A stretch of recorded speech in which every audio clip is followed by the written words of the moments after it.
যাব তোমার ভালোবাসায় প্রতিপলে। আছো প্রভু, হারিয়ে যাব তোমার ভালোবাসায় প্রতিপলে। আছো প্রভু। প্রভু যীশু খ্রিস্টের সর্বশ্রেষ্ঠ নামে আপনাদের অভিবাদন। পবিত্র বাইবেলের মথিরচিত সুসমাচার 17 অধ্যায় 2 পদে আমরা এইভাবে পড়ি, সেখানে তাদের সামনে তার রূপান্তর হলো, তার মুখ সূর্যের মতো জ্বলজ্বল করল এবং তার বস্ত্র আলোর মতো শুভ্র হয়ে গেল।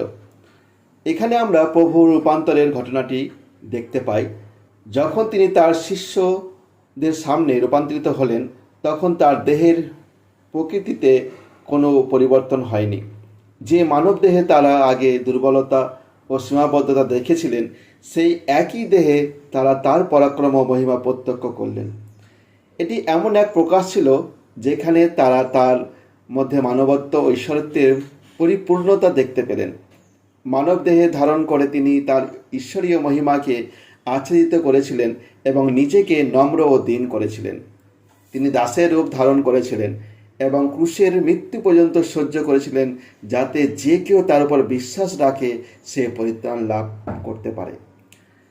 তিনি মৃতদের মধ্যে থেকে তৃতীয় দিনে জীবিত হয়ে স্বর্গে উঠিয়ে নেওয়া হলেন এবং এখন মহিমায় বিরাজমান আছেন।